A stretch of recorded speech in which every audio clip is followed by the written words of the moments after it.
Thank you for spending a little time here with this story. I hope you can relax, listen comfortably, and follow one quiet rescue that becomes much bigger than anyone expected. If the story touches you, please like, comment, subscribe, and share it with someone who enjoys emotional science fiction about courage and hope. Now, let's step onto Sentinel Gate, where one faint knock in the dark changes everything. Sentinel Gate was not built to impress anyone. It hung beyond Earth's outer traffic lanes, far enough from the planet to catch danger before that danger came home. From a distance, the station looked like a ring of pale lights wrapped around a dark metal spine. Up close, it looked like what it truly was. A working place. Its corridors were narrow. Its docking arms were scarred by old rescue clamps. Its quarantine doors had been sealed and opened so many times that the paint around them had worn smooth. Ethan Cole liked it that way. He had spent most of his adult life in emergency rescue, and he trusted places that showed their work. A clean station could hide too much. A worn station told the truth. People had been carried through those doors half frozen, burned, poisoned, silent with shock, or screaming because they did not yet know they were safe. Sentinel Gate had seen fear, and it had not looked away. On that shift, nothing was supposed to happen. A passenger shuttle from Mars requested a slow approach because of a pressure valve warning. A cargo hauler from Ceres needed help with a stuck airlock. Two diplomatic couriers argued over docking order until the traffic officer muted both channels and solved the problem for them. Ethan handled the calls from Rescue Bay 3 with a calm voice and a steady hand on the board. He was 39 years old, broad-shouldered, with the kind of face that looked more tired than angry. His uniform was plain gray with an orange rescue stripe along the sleeve. He had never been famous. He had never wanted to be. People on Sentinel Gate knew him as the man who checked seals twice, never raised his voice in panic, and stepped through the dangerous door before asking anyone else to follow. Bay 3, confirm your crew. Status, Director Mara said over the local channel. Ethan glanced at the board. Rescue Bay 3 has 4 active, 2 on standby, and 1 medical team within call range. No open emergencies. Good. Keep it that way for another 6 hours. I'll speak to the universe about it. Mara gave a short laugh and cut the line. Ethan leaned back, rolled his shoulders once, and looked through the observation strip above the board. Earth filled the lower edge of the window, blue and white, and quietly alive. From this distance, it looked peaceful enough to make a person forget how much work it took to keep it that way. A soft tone came from the far left of his panel. It was not loud. It was not even marked urgent. The system placed it in the low-priority stack, below traffic noise and maintenance chatter. Ethan almost let the software sort it. Then he heard the pattern. 3 dull taps. A pause. 2 taps. A pause. 3 again. His eyes narrowed. Pull up the raw audio, he said. A junior rescue tech named Harris looked over from the next station. That one's already tagged as debris noise. Raw audio, Ethan repeated. Harris obeyed. The faint sound came through again, thin and buried under static. 3 taps. 2 taps. 3 taps. A longer pause. Then the same sequence. Ethan sat forward. That is not debris. Harris listened for 2 seconds longer. His face changed. Manual not code? Old one, Ethan said. Somebody is hitting a hull. The system still marked the source as ineligible for rescue. Ethan brought up the object scan. A small lifeboat drifted beyond the outer boundary of Sentinel Gate's protected traffic shell. It was not broadcasting a clear distress call. Its beacon had been damaged or disabled. The station's galactic safety network had pushed it down the priority list because an old quarantine seal was attached to the hull record. There was a symbol beside the file. A red hazard mark. Ethan did not like symbols that made decisions before people did. Suit team, he said, already standing. With me.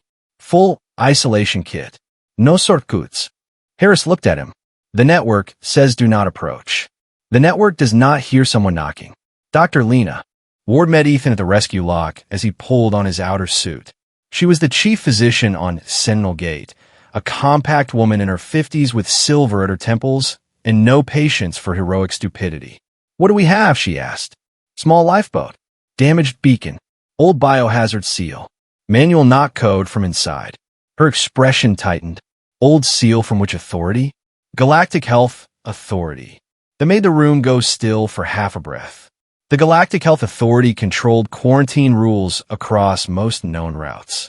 Its alerts could reroute fleets, close ports, and seal hospitals. When it marked a life as a risk, most stations obeyed first and asked questions after the body was gone. Lena reached for a mask out of habit, though she already stood in a clean zone. If that seal is valid, you do not bring that boat inside the station. If the seal is valid, Ethan said. She studied him. And if it is not, then someone left a living person outside our door. Nobody argued after that. The rescue skiff left Sentinel Gate 10 minutes later. Ethan rode in the forward harness while Harris and another tech checked the isolation cradle behind him. The skiff crossed the boundary lights and moved toward the lifeboat. Up close, the boat looked older than the scan suggested. Its white plating had turned gray. Micrometeor scratches ran along the sides. There were burns near one thruster, but not enough to explain why it was dead in space. The red seal was real. It had been stamped beside the hatch in hard polymer, then burned into the hull by some automated marker. The mark had faded, but the words under it were still legible. Permanent biological risque.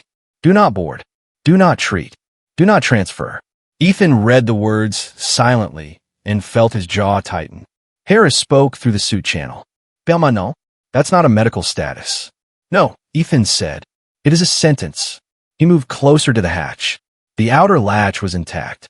The inner release line had not been used, but an external lock bar had been welded across the manual opening plate. Someone had locked the lifeboat from the outside. For a moment, Ethan said nothing. Inside his helmet, he could hear his own breathing. Slow, controlled, angry but controlled. Record this, he said. Already recording, Harris answered. Ethan placed one gloved hand on a lock bar. This boat was not sealed by accident. A weak sound came through the hull. 3 taps. 2 taps. 3 taps. The person inside was still alive. Ethan turned on his cutter. I'm opening it. The station channel clicked in his ear. Mara Voss came on, sharp and immediate. Ethan, the Galactic Network just flagged your skiff. It says the occupant is not eligible for intake. I heard. Do you have a current pathogen reading? No. We have an old seal and a living distress response. That is not the same as safe. I know. That is why we use quarantine instead of murder. There was a pause. Mara said, bring it to external isolation, not internal medical. Dr. Ward is preparing a sealed route. Copy. Ethan cut the lock bar in 3 careful passes. He did not rush. A bad cut could crack the hatch or send flash heat into the cabin. When the bar drifted free, Harris caught it with a tether. Ethan attached a pressure collar around the hatch and watched the readings. Low oxygen, low water, weak heat, 1 biological signature. Barely 1. He opened the hatch. The smell that escaped was thin and stale, filtered through his suit vents into data more than sensation. Old fear. Spent air. A body that had been fighting too long to stay alive. Inside, a woman lay curled against the far side of the small cabin. She was not human. Her skin was pale silver with faint blue lines under the surface, like rivers seen beneath ice. Her hair was white and close to her skull. Her face was narrow, her eyes larger than human eyes, dark at the center and ringed with a soft gray shine. She looked at Ethan as if he had done something impossible. Then she lifted one shaking hand and pressed it toward him, palm out. Not asking. Warning. Easy, Ethan said, though he did not know if she could understand him. You are in Earth rescue range. We're going to move you to isolation care. Her lips moved. The translator in his suit needed a few seconds to catch the weak sound. Do not, it said at last. Ethan stopped. The woman swallowed with effort. Her hand stayed raised. Do not bring me in. What? Her eyes shifted toward the red mark outside the hatch. If you take me, the translator whispered, they will come. Ethan looked at her, then at the empty space around the lifeboat, then back at the station lights behind him. They already left you to die, he said. She closed her eyes. Ethan reached in, secured her to a rescue sling, and did not let his hand shake. The isolation route on Sentinel Gate had not been used in nearly a year. It opened now with a deep mechanical groan, locking one section after another as the rescue team brought the woman through. No one touched her without a sealed glove. No one breathed the same air. No one took unnecessary risks. But no one left her outside. That mattered. Dr. Ward waited beyond the first glass wall in a white medical suit. Her voice came through the room speaker, clear and controlled. Put her in chamber 1. Keep pressure low. Start fluids through a sealed line. No open sampling until the air scan is complete. Ethan helped guide the sling into place. The woman was conscious, but only barely. Her eyes kept finding him through the helmet glass. She tried to stop us, Harris said quietly. I know. Why would she do that? Ethan watched Dr. Ward's team close the chamber door. Because she thinks being saved is dangerous for us. The chamber sealed. For the first time since they found her, Ethan saw the system try to assign her a patient file. It failed. A red warning filled the side panel and refused to clear. The words appeared in the station medical network as if they were final truth. Valley biological risk. Intake denied. No name. No age. No patient status. Only that. Dr. Ward read the panel from the other side of the glass. Valley, she said softly. Ethan looked at her. You know the word. Everyone in galactic medicine knows the word. That is not an answer. Lena did not look away from the woman in the chamber. Red veil fever. 12 years ago, millions became sick across multiple routes. Official records named the Valley as the origin species. She took a breath before continuing. After that, they were barred from hospitals, transports, shelters, and shared environments. Ethan stared at the patient file that would not become a patient file. Permanent biological risque. Yes, that is not medicine. No, Lena said, but it became policy. The woman moved inside the chamber. Her fingers twitched against the blanket. Ethan stepped closer to the glass. Can she hear us? Yes, Lena said. The speaker is on low. Translator is learning. Ethan bent slightly so she would not have to lift her head. Can you tell me your name? The woman looked at him. The question seemed to hurt more than the needles. Her mouth opened, closed, opened again. The translator tried to catch a sound, failed, then tried again. Mira, it said. Mira Senn. Ethan turned to the medical panel. Create patient file. Name, Mira Senn. The panel blinked. Denied. Ethan's voice lowered. Override under Earth, emergency care. Denied. Dr. Ward moved beside the board. I can create a local file outside the galactic network. Do it. Ethan, if I do that, Sentinel Gate will be logged as knowingly treating a restricted Valley. She has a name. Lena looked at him for a long second. Then she entered the command. The red warning did not vanish. But beside it, a small local file appeared. Mira Senn, patient under Earth care. Inside the chamber, Mira read the words through the glass. Her lips trembled as she turned her face away as if she could not bear to let anyone see what a name could do to her. The first formal order arrived 16 minutes later. Mara Voss came down to the quarantine level herself. She was tall, dark-skinned, and usually calm enough to make Panic feel embarrassed. That day, she carried a tablet in one hand, and a look Ethan had seen before in people who had to choose between a correct decision and a survivable one. The Galactic Health Authority has issued a transfer demand, she said. Dr. Ward did not look up from the blood scan. We have not completed first-stage testing. They do not care. They want the patient handed over for what they call neutralization review. Ethan stood near the glass with his suit helmet under one arm. He had showered through 2 decontamination cycles and changed into clean station gear, but he still felt the lifeboat in his bones. Neutralization means disposal, he said. Mara's mouth tightened. They will not use that word. They never do when they mean it. Dr. Ward slid a display toward them. Initial air and surface samples showed no active release of red veil fever. No aerosol risk detected. No transferable pathogen detected so far. So she is safe? Mara asked. No, Lena said. It means we have no evidence that she is dangerous. Those are different statements. But enough to keep testing? Enough to keep a patient alive. Mara looked through the glass at Mira. The woman lay very still, but her eyes were open. Earth Central is already receiving pressure, Mara said. The old file ties Mira to a feared outbreak. That gives the authority room to act, as if any delay is a public danger. Ethan kept his eyes on Mira. Mara continued. If we refuse transfer, they can suspend Sentinel Gate from the Galactic Medical Alert Network. That would affect every ship we rescue, human and non-human. Ethan absorbed that. This was how systems made cruelty look responsible. They tied one life to many others, then asked who was selfish enough to save the one. So the rescue had become more than one patient in one sealed room. If Sentinel Gate protected Mira, the authority could punish the station and weaken future rescue work.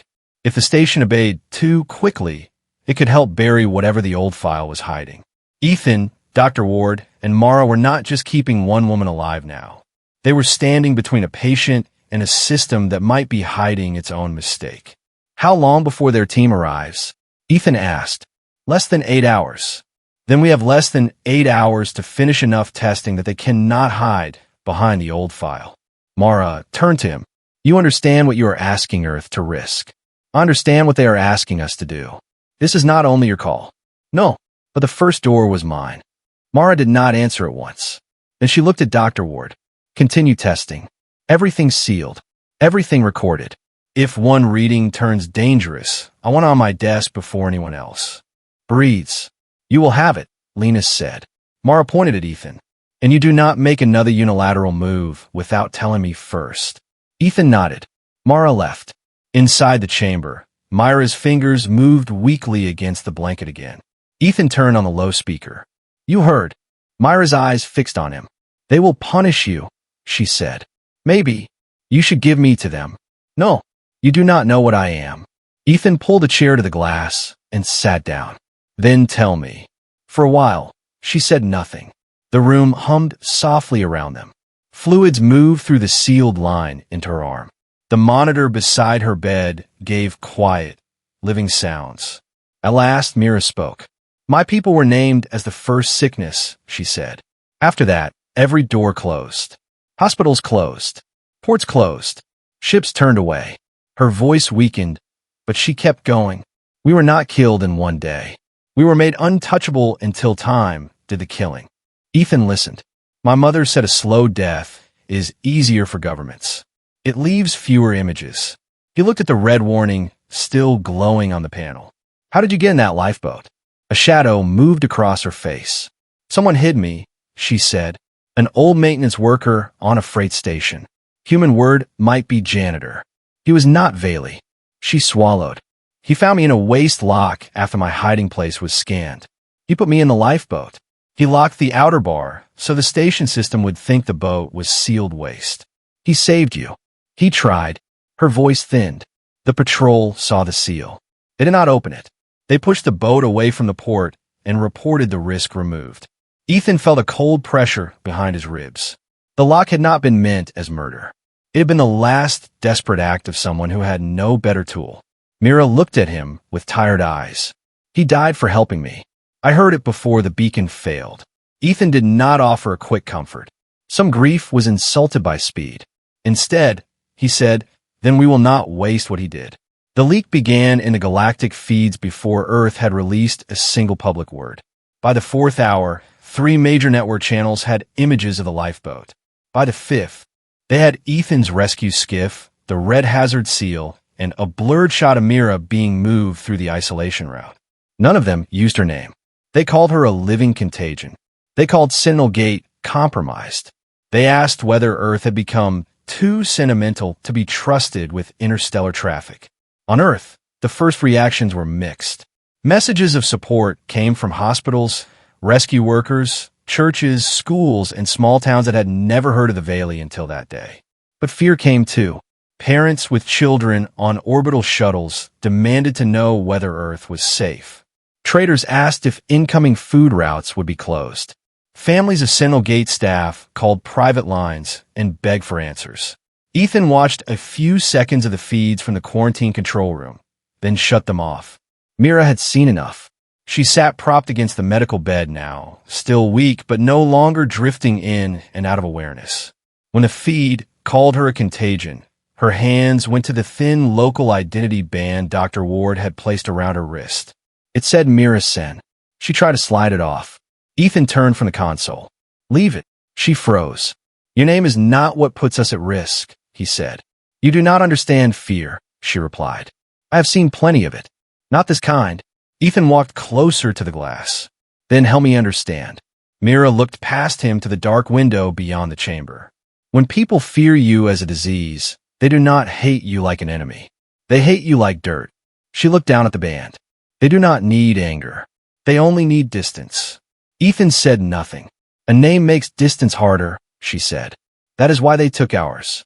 Dr. Ward entered before Ethan could answer. Her face had changed. The careful caution was still there, but now it carried something sharper. "I need both of you to see this," she said. Ethan joined her at the side display. Mira could see the same information from inside the chamber. Lena kept her explanation simple. "The early tests are clean," she said. "No active red veil fever in Mira's blood, breath, or skin samples. No sign that she is spreading it." Ethan felt a little of the room's weight lift. "But," Lena continued, "there is an immune marker." Mira's eyes moved quickly. "What marker?" "A stable response pattern. Very old. It matches historical red veil structures, but not as an infection. As resistance." Ethan looked at the doctor. Meaning her body has fought something like red veil before. That should not be possible if the official record is true. Mira gripped the edge of the bed. Lena softened her voice. "Mira, do you know why that might be?" Mira closed her eyes.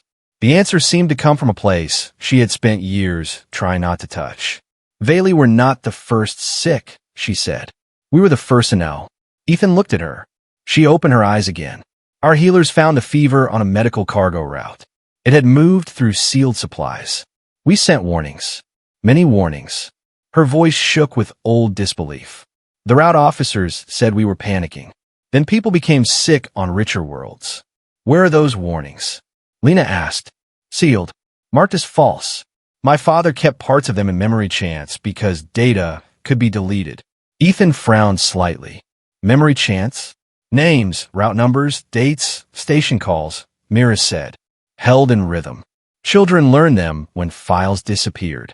She began to speak in a low voice, not singing exactly, but shaping the information in a cadence that made it easier to remember.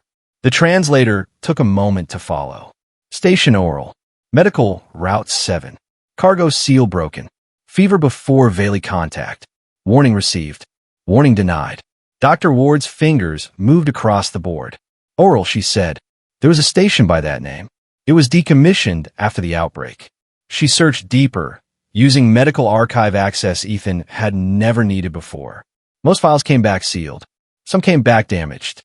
One came back with a line so short it felt like a door opening a crack.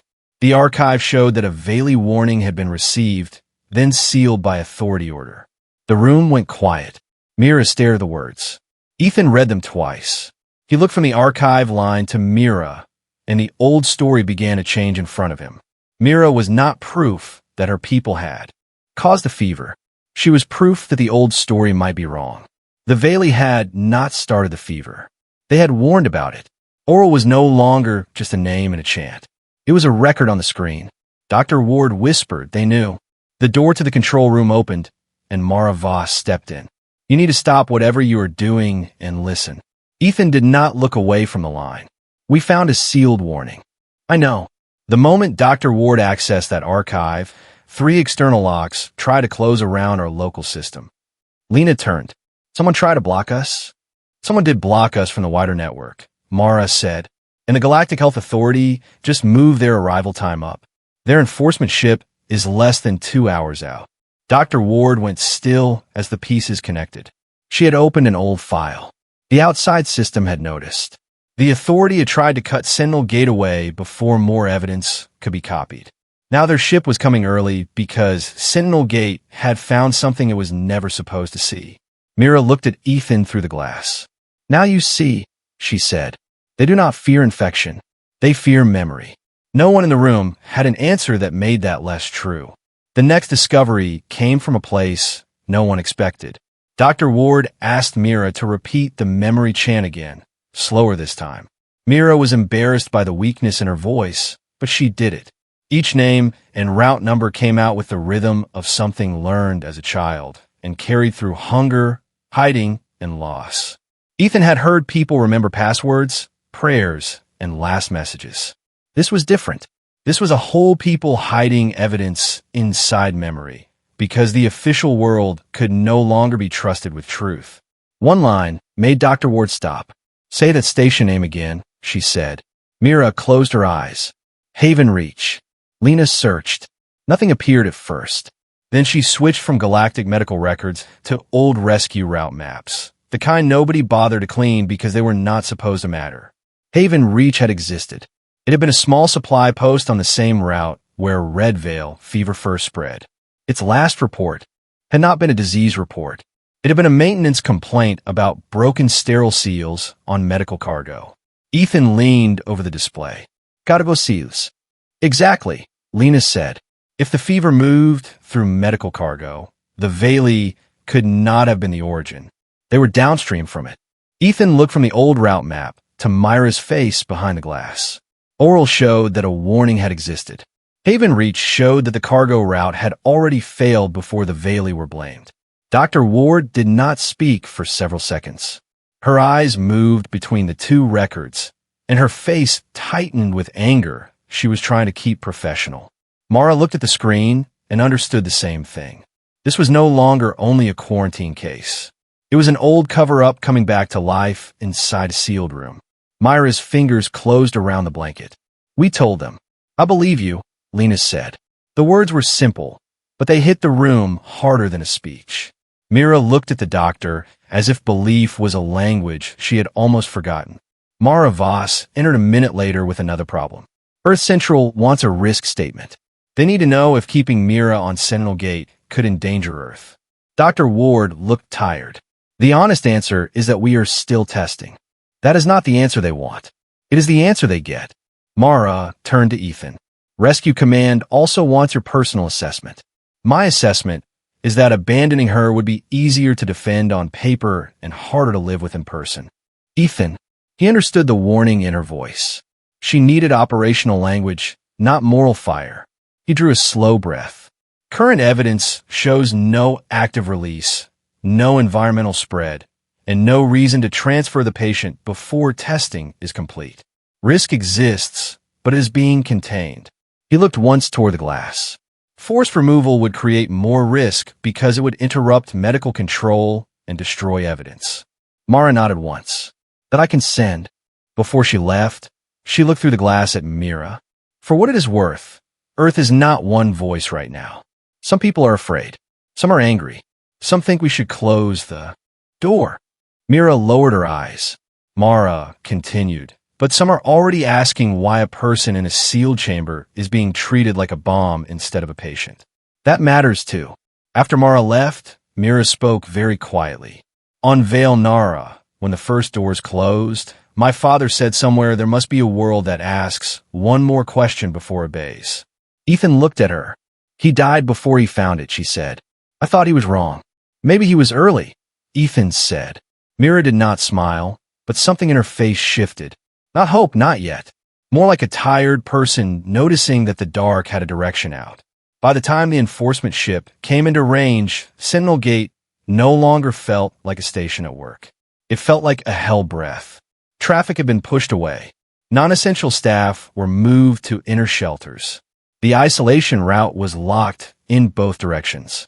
Dr. Ward had 3 copies of the test results stored in separate Earth systems, none connected to the Galactic Health Network. Ethan walked the quarantine level twice, checking doors, seals, manual overrides, and emergency oxygen. He did not do it because he thought the station crew had failed. He did it because fear made small mistakes, and small mistakes killed people. At one corner, Harris waited with a toolkit and a pale face. "My sister called," the text said. "Is she on Earth?" "Yes." "Scared?" "Very." "That's reasonable." Harris gave a strained laugh. "That is your comfort. It is the truth. Fear is allowed. Abandoning a patient because of fear is not. Harris looked toward the sealed chamber. What if the authority is right about one thing? What if keeping her gets people hurt? Then we handle the hurt we can prove, Ethan said. We do not kill a person over a warning nobody can defend. Harris nodded slowly. Ethan moved on. Inside the chamber, Mira watched him checking the manual release by the outer door. Her strength had improved enough for her to sit without support. She still looked fragile, but not broken. When Ethan came back to the glass, she spoke before he did. Give me to them. No, you have not heard the cost yet. I have heard enough. No, her voice sharpened. You heard words. Sanction. Network cut. Investigation. You have not heard what it means when ships stop trusting your medical seal. She leaned forward, breathing harder from the effort. You have not heard what it means when your rescue calls are delayed because someone asks if Earth is safe. If I go with them, your station survives. Ethan stood still. Mira's voice softened, and that made it worse. My people were taught that any hand reaching toward us would be punished. I will not make that true again. Ethan stepped closer to the glass. Mira, listen to me. You are not asking to protect Earth. You are asking to help them keep the line neat. Her eyes flashed. You think I want to die? No. I think you have been trained to believe your life is the most dangerous thing in any room. That struck her hard enough that she looked away. Ethan's voice stayed steady. You are a patient in our care. You are also a witness. If you choose to help with the evidence, that choice is yours. He paused, giving the words room. But I'm not handing you over because a frightened system prefers a dead file. She did not answer. He added, You asked why Earth would pay for someone it does not know. Mira looked back at him. Because we know you are alive, he said. For a moment, all the fear and exhaustion in her face loosened. Not gone, just loosened. The enforcement ship docked with Sentinel Gate 20 minutes later. Commander Soren Vale came through the sealed arrival corridor with 6 officers behind him and no visible weapon in his hands. He wore a dark medical enforcement coat, clean enough to look untouched by the worlds it claimed to protect. He was tall, narrow-faced, and older than Ethan had expected. His voice was mild. That made him worse. Director Voss, Soren said, your station has taken possession of a restricted biological subject. Mara stood with Ethan, Dr. Ward, and 2 Earth security officers at the entry to the quarantine wing. We have admitted a patient under emergency isolation care, Mara said. A Valley is not a patient under galactic law. Ethan felt Dr. Ward stiffen beside him. Mara's face remained controlled. Under Earth emergency care, she is... Soren turned his eyes to Ethan. You opened the vessel. I did. You saw the seal. I also saw the lock. The seal was sufficient. No, Ethan said. It was old. The lock was fresh enough to tell me someone wanted her unreachable. Soren's mild expression did not change. You are not qualified to reinterpret permanent biological status. I am qualified to recognize a living distress signal. That compassion may make you dangerous. Ethan held his gaze. Not as dangerous as policy that refuses to check if it is killing the wrong person. Mara raised one hand slightly, not to silence Ethan, but to keep the corridor from becoming a fight. Soren produced an order on a glass slate. By authority of Galactic Quarantine Protocol, Sentinel Gate will transfer the Valley subject, all biological samples, and all related test data to my custody. The isolation chamber will be sealed after removal. Your local records will be surrendered. Dr. Ward spoke then. No. Soren looked at her. She stepped forward. I am Dr. Lena Ward, chief physician on this station. The patient is stable. Initial tests show no active red veil fever. Her voice sharpened. I have no medical reason to release her for termination. Neutralization review. Do not clean the word from me, Lena said. The corridor became very quiet. Soren's eyes cooled. Doctor, you have incomplete data. Then let me complete it. Completion is not required for permanent status. Ethan heard the sentence and understood the whole system inside it. Completion is not required. No truth needed. No present test needed.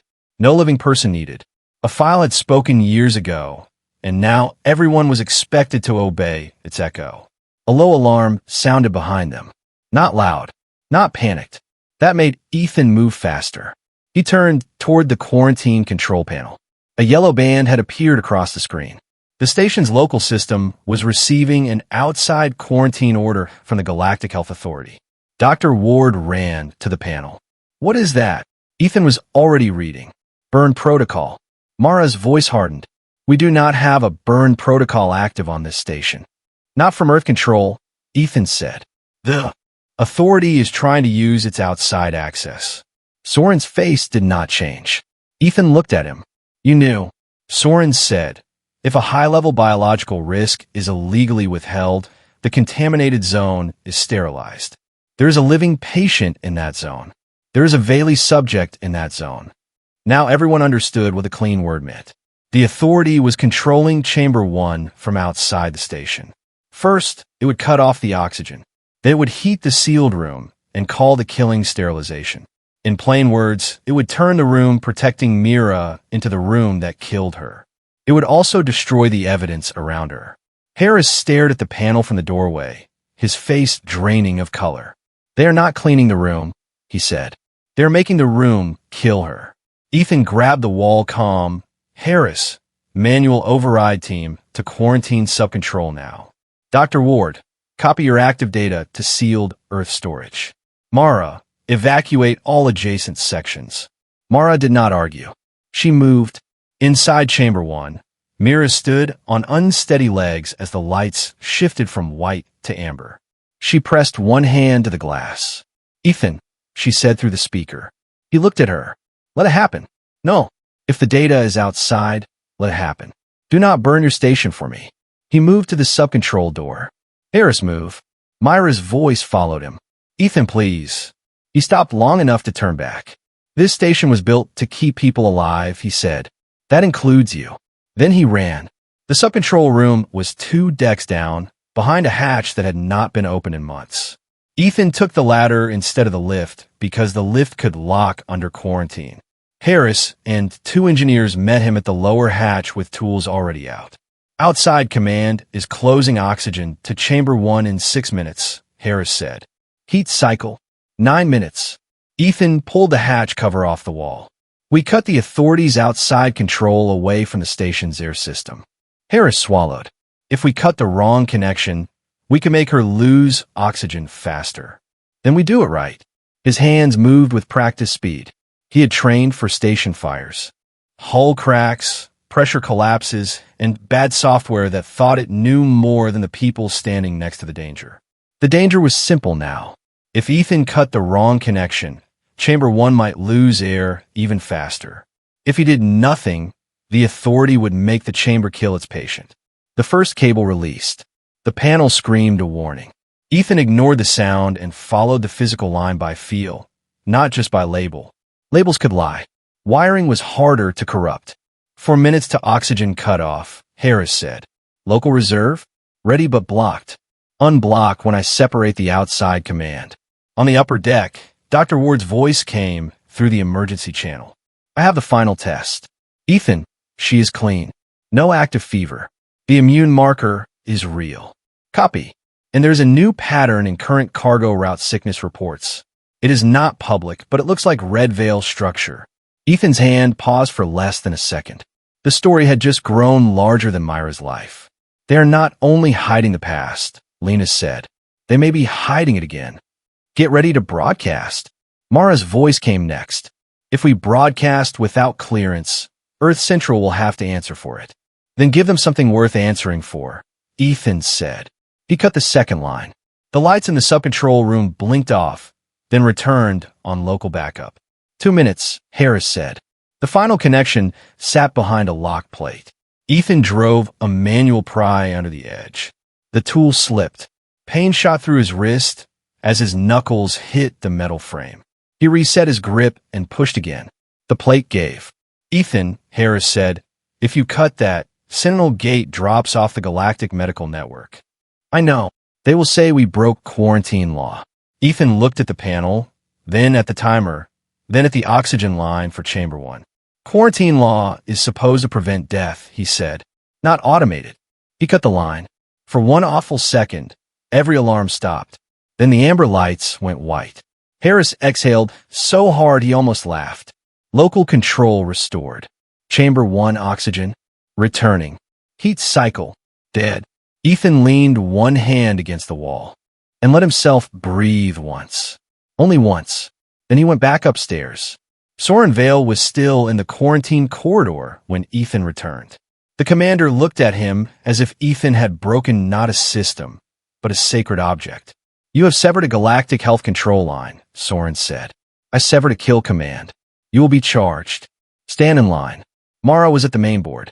Dr. Ward stood beside her, pale but steady.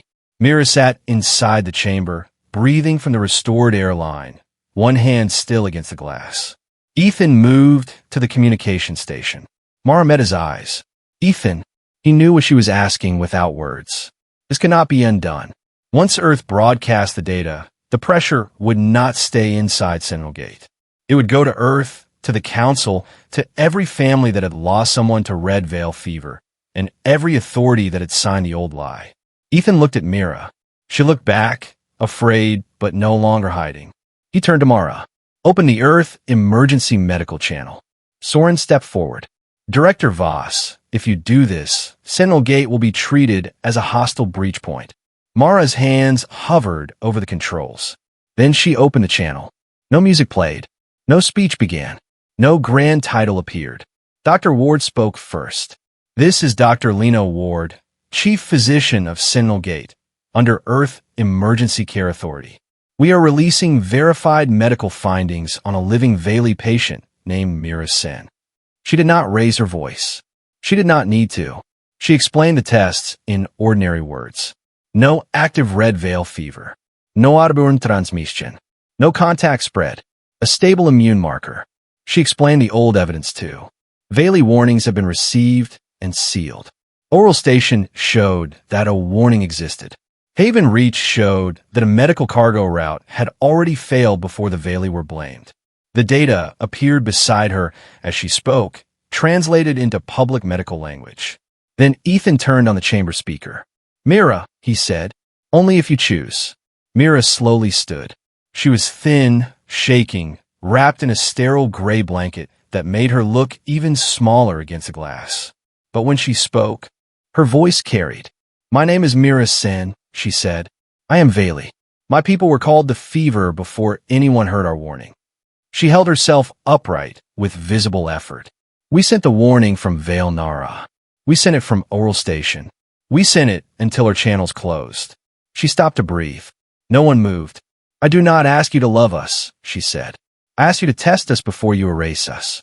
If any Valley are still alive, do not let the last word beside our names be danger. Her hand rose to the glass. My people were not the disease, she said. We were the first ones no one believed. The feed went out across Earth first, then across human rescue networks, then across private medical relays that did not wait for permission from the Galactic Council. The reaction did not come as one great wave. It came as thousands of smaller ones. A doctor on Luna reposted the test summary.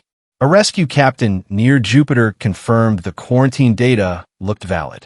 A retired nurse from Kansas recorded a message saying no patient should be killed because a file was old. Families who had lost people to red veil fever asked why the Valley warning had been sealed. Small stations along trade routes began searching old archives for the same hidden line. Again and again, old records showed the same thing. A Valley warning had been received, then sealed by authority order. By the time the Galactic Council issued its first formal statement, the statement already sounded late. It did not apologize. Systems like that rarely did at first. It announced a temporary pause on all active neutralization orders involving surviving Valley individuals while the released data was reviewed. Temporary. Cold. Incomplete. But for people who had lived under a permanent death mark, temporary was a door cracked open. Soren Vale left Sentinel Gate without Mira, without the samples, and without the clean victory he had expected. Before he returned to his ship, he looked once at Ethan. You have endangered your world for one restricted subject, he said. Ethan was tired enough that his answer came without polish.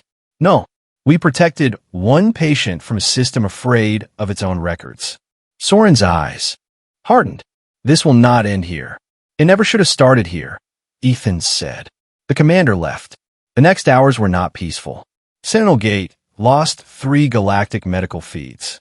2 scheduled supply craft delayed docking. Earth Central placed Ethan under temporary review, which everyone understood was the polite form of suspension. Mara Voss spent most of the night in secure calls, defending her station to people who had not stood in the corridor when a patient's air was being cut off. Ethan did not complain. He sat outside Chamber 1 with a wrapped wrist and a cup of coffee he forgot to drink. Mira slept for nearly 4 hours. When she woke, the red warning still existed on the outer network.